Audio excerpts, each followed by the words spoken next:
और पूनम जी आप दिल्ली के रहने वाली जी। हैं। तो कैसे आपका एक दूसरे से परिचय हुआ, ख़ास तौर पे शैक्षणिक जो पृष्ठभूमि है वो कैसी रही आप लोगों की? सबसे पहले मैं भोवाल जी से जानना चाहूँगा।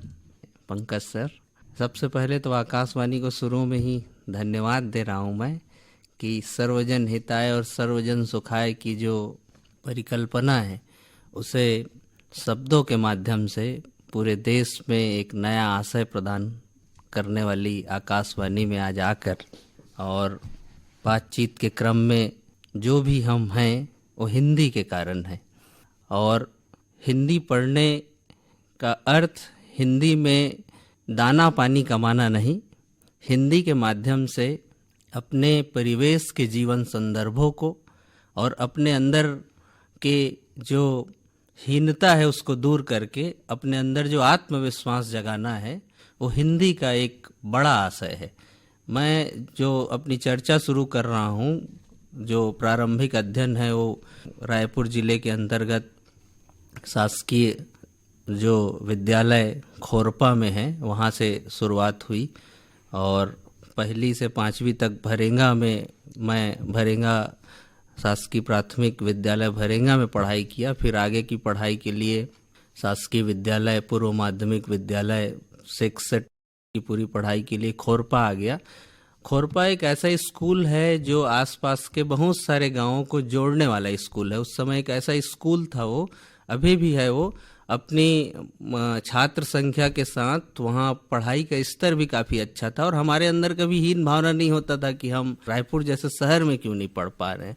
वहाँ हमें सारी चीज़ें बताई जाती थी अपने शिक्षकों के द्वारा और हम लोग पढ़ाई करते थे। 12वीं तक जब पढ़ाई किए तो 10वीं में अच्छे अंक आए तो घर वालों की अपेक्षा थी कि लड़का गणित लेकर पढ़े, बायो लेकर पढ़े, और मैं क्लास में भी बैठा गणित पढ़ने के लिए तो केमिस्ट्री के शिक्षक आए और केमिस्ट्री के शिक्षक महोदय ने 4 बार ब्लैक बोर्ड को सूत्र लिखा के मिटाते गया। तो एक बार मेरा कॉन्फिडेंस साथ दिया, मैं लिख पाया। दूसरी बार में मुझे लगा कि मेरे मिजाज के अनुकूल नहीं है, इसीलिए मैंने घर आके बात किया कि मैं नहीं पढ़ सकता विज्ञान विषय, मेरे बस की बात नहीं है, मुझे साहित्य अच्छा लगता है। तो घर वालों ने कहा नहीं, आज ज़माना मेडिकल का है, ज़माना इंजीनियरिंग का है, उस क्षेत्र में आगे बढ़ना चाहिए तो नाम ज़्यादा रोशन होगा।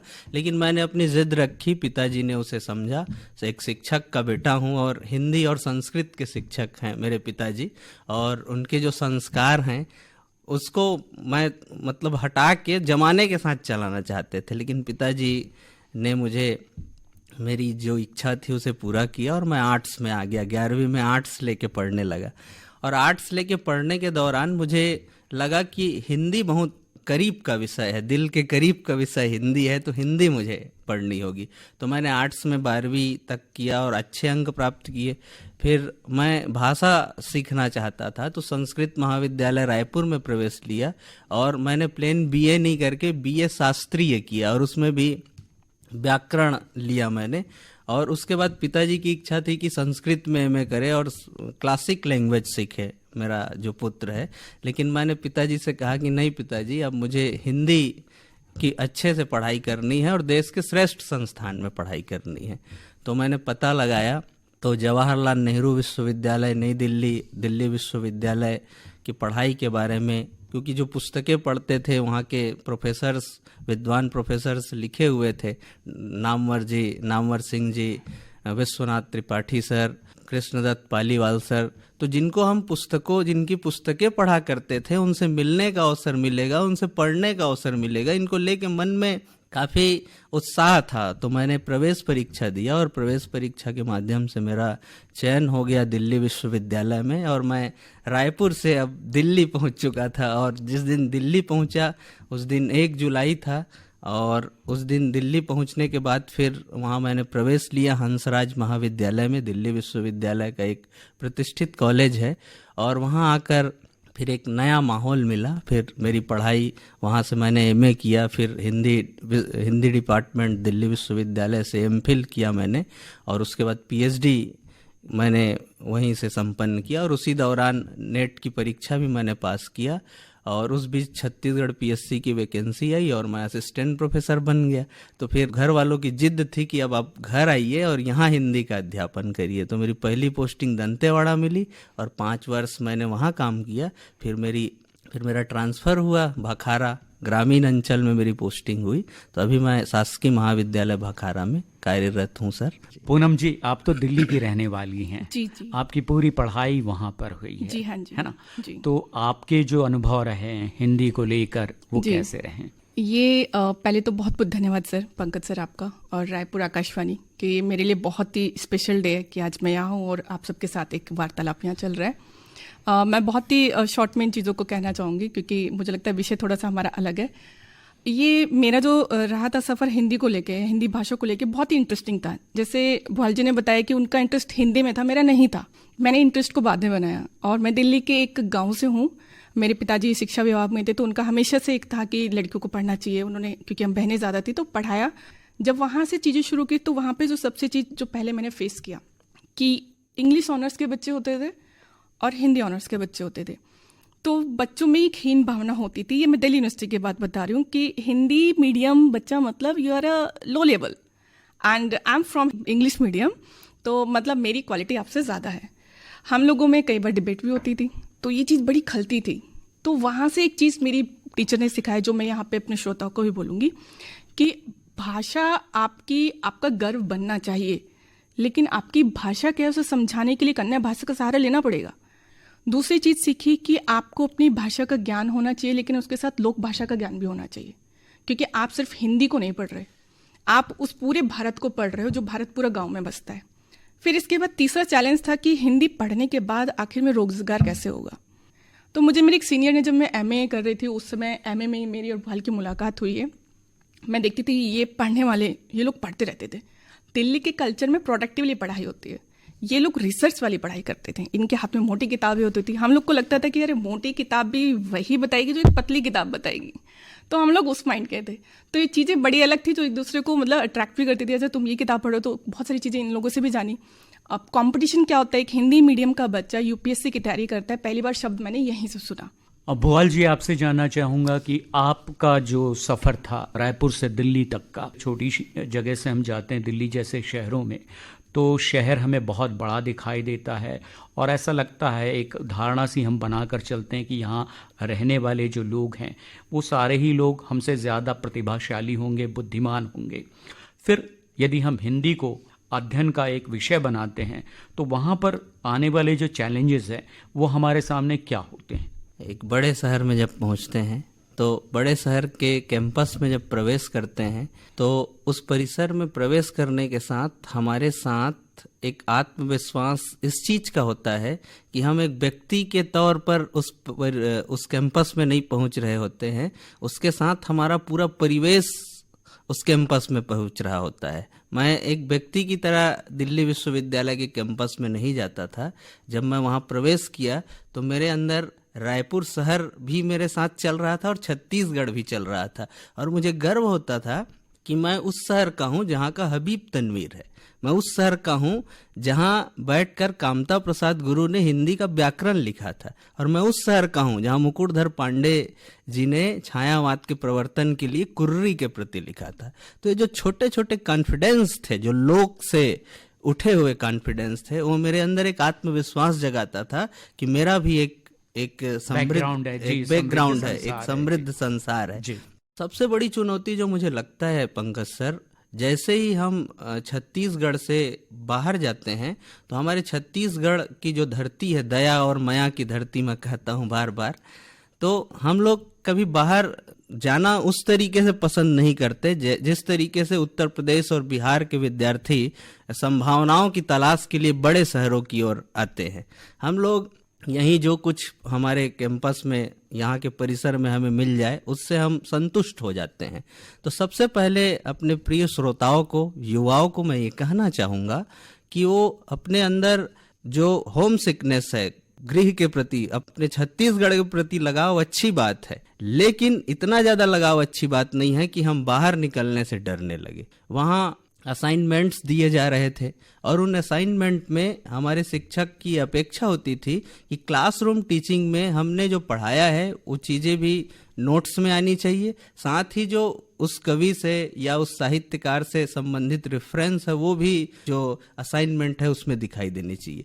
हमारे यहाँ जो गाइडेड पुस्तकों का कल्चर है, उन गाइडेड पुस्तकों का नाम लेना मैं नहीं चाहूँगा, उस गाइडेड पुस्तकों के कल्चर को हमें तोड़ना चाहिए और विद्यार्थियों को मूलभूत पुस्तकों के साथ संदर्भ पुस्तकों की संस्कृति को जिंदा रखनी चाहिए। जब हम मूलभूत पुस्तकों और संदर्भ पुस्तकों की मदद से जब हम उस चीज को समझते हैं तो हमारे अंदर एक नया आत्मविश्वास पैदा होता है। जब हम कबीर को पढ़ते हैं तो दिल्ली विश्वविद्यालय में हमने ये सीखा, doctor Vishwanath Tripathi sir, professor Krishnadatt Paliwal sir, doctor Nityanand Tiwari sir, इन सब के सानिध्य में मैंने जाना कि भाई आप कबीर पढ़ रहे हैं, तुलसी पढ़ रहे हैं, सूर पढ़ रहे हैं तो केवल कविताओं की व्याख्या तक आपको नहीं रुकनी है।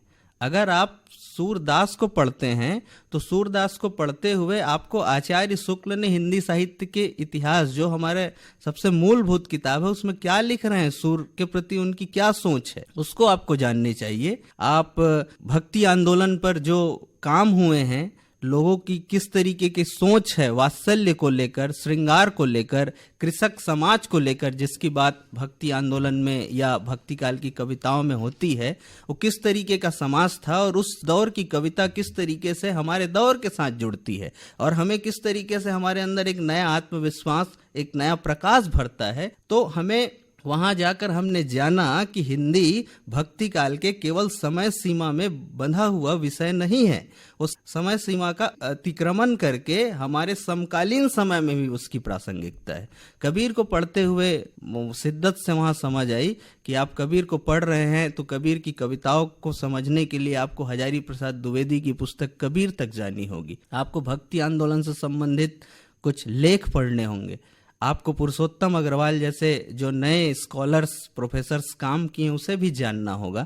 तब आप कबीर की एक स्पष्ट समझ बना पाएंगे। और तब हम जब कबीर को उस तरीके से पढ़ते थे तब हम अपने छत्तीसगढ़ के कबीर संप्रदाय, किस तरीके से छत्तीसगढ़ में कबीर संप्रदाय किस तरीके से उसका तेवर है उसको भी समझते थे, किस प्रकार से प्रहलाद टिप्पणियां मालवा की धरती में कबीर को गा रहे हैं इसको भी समझते थे। और उस तरीके से कबीर केवल कविताओं तक, पोथी पढ़ पढ़ जगमुआ पंडित भया न कोय, ढाई आखर प्रेम का पढ़े सो पंडित होए, तो बस दो पंक्ति में कबीर प्रेम की बात कर रहे हैं ये नहीं समझते थे।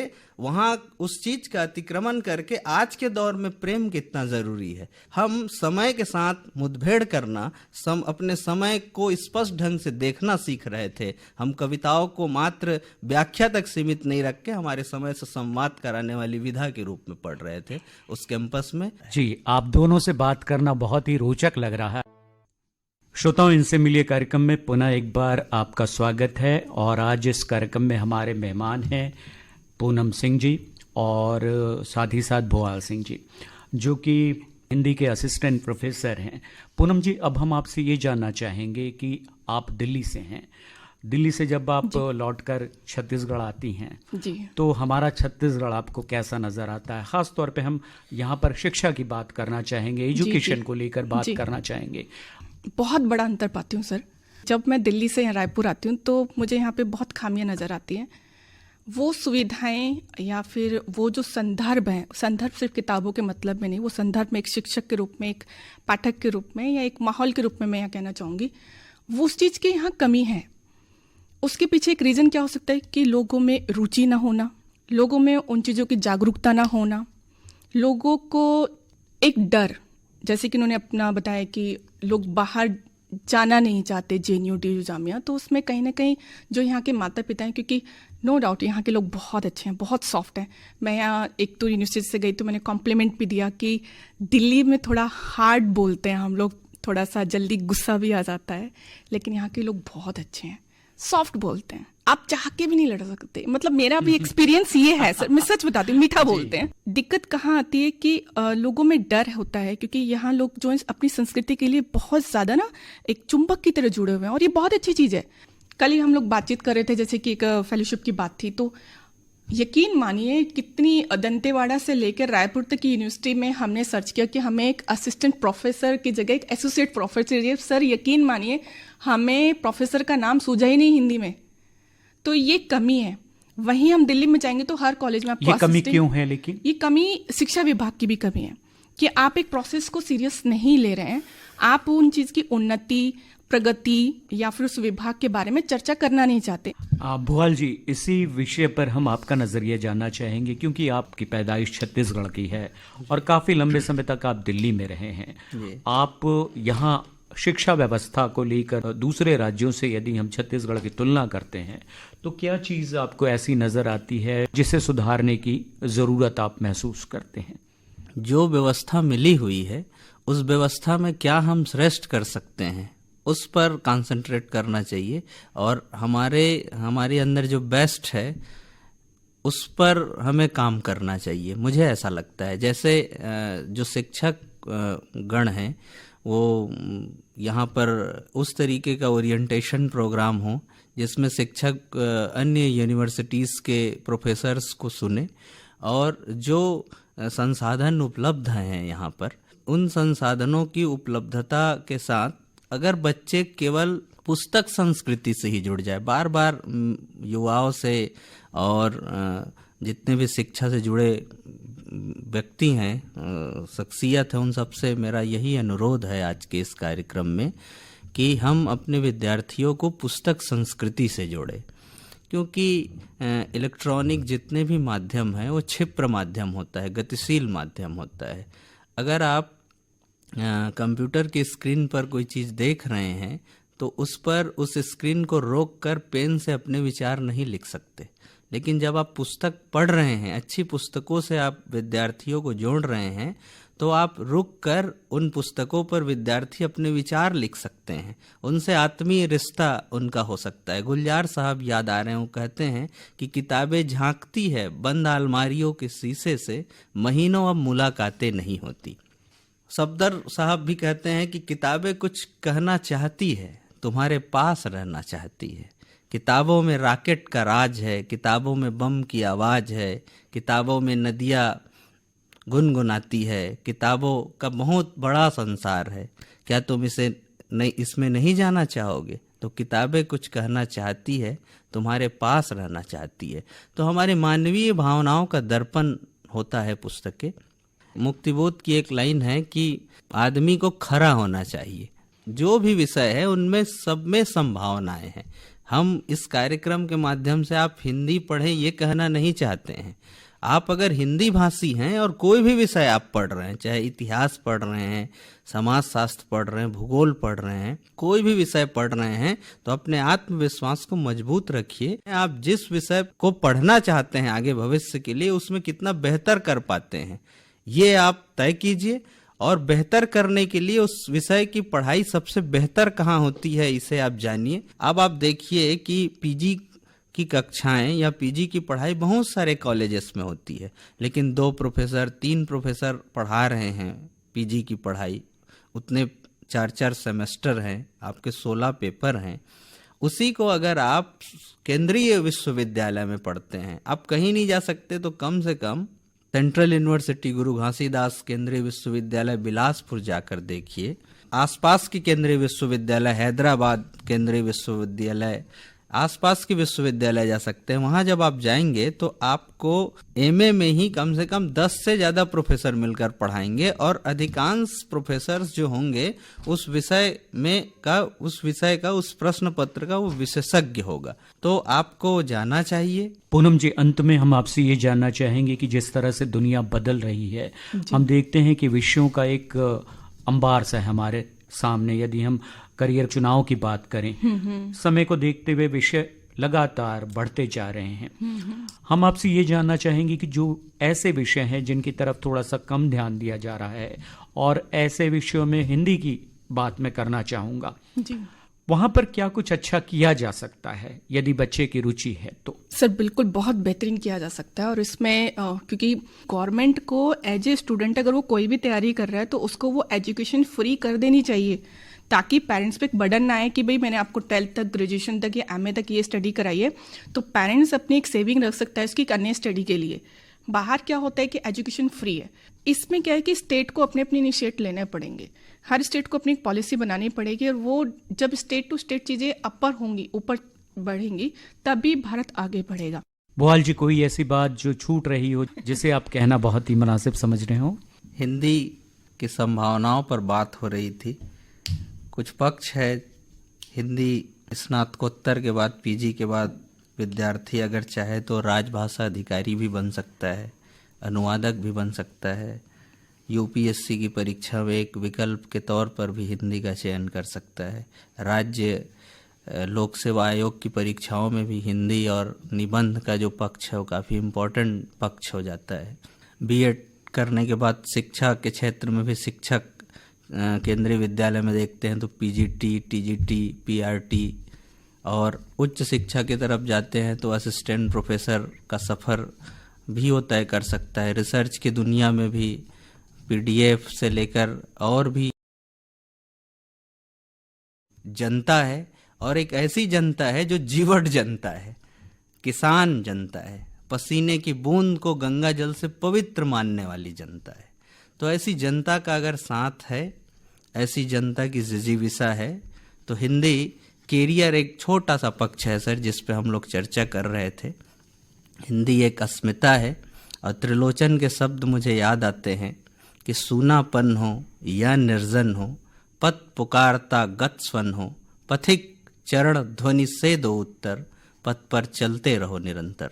आज हमने हिंदी का वृहद संसार इस विषय पर बहुत ही विस्तार से बात की। इस विषय पर आप दोनों के महत्वपूर्ण विचार जानने को हमें मिले। बहुत बहुत शुक्रिया। बहुत बहुत धन्यवाद। धन्यवाद सर।